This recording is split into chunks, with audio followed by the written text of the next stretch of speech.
మనం చూడాలి. ఖచ్చితంగా సార్. సిలబస్ గురించి మాట్లాడుతున్నాం కాబట్టి మనం సిలబస్ గురించి మరో ప్రశ్న సార్ ఇక్కడ.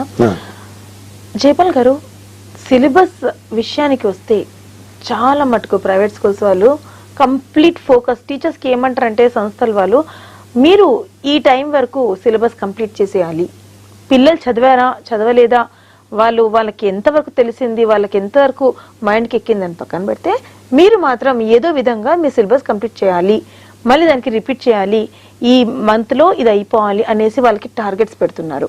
మరి అదే విధంగా టీచర్స్ చూస్తే ఆ టార్గెట్స్కి రీచ్ అవ్వాలనేసి ఫాస్ట్గా పిల్లలకి చదువులు చెప్తున్నారు. మరి చదువు సరిగ్గా అందకపోతే పిల్లలు ఎంత చదువుకున్నా వ్యర్థమే. మరి దీనిపైన మీ స్పందన? ఇప్పుడు అది ఎవరి ప్రాబ్లం అంటారు?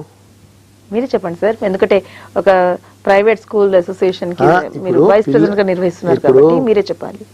టీచర్స్ వాళ్ళ పోర్షన్ ని వాళ్ళు కంప్లీట్ చేస్తున్నారు. సో ఇప్పుడు జనరల్ గా మనకి స్కూల్లో లెసన్లు చెప్తారండి. లెసన్లు చెప్పకముందు అసెంబ్లీలో మనం వందే మాత్రం పాడిపిస్తాం.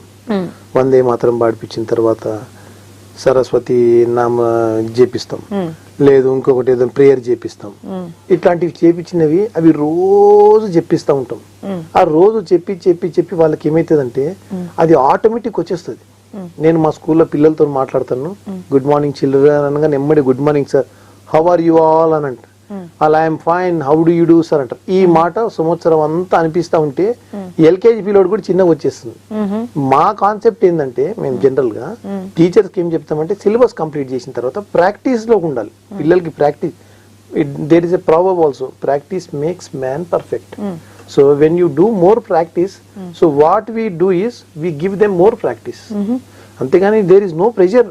ఇప్పుడు ఈ లెసన్ అయిపోయినాక ఇంకొక లెసన్ వేరే బుక్ నుంచి ఇంకో లెసన్ తీసుకొచ్చి చెప్పం మేము. ఆ ఉన్నటువంటి లెసన్స్ ని బాగా ప్రాక్టీస్ చేపిస్తాం. కొంచెం ముందుకు కంప్లీట్ చేసి వాళ్ళకు ఇంకా స్టాండర్డ్స్ పెరగాలని చెప్పేసి చెప్తాం అన్నమాట.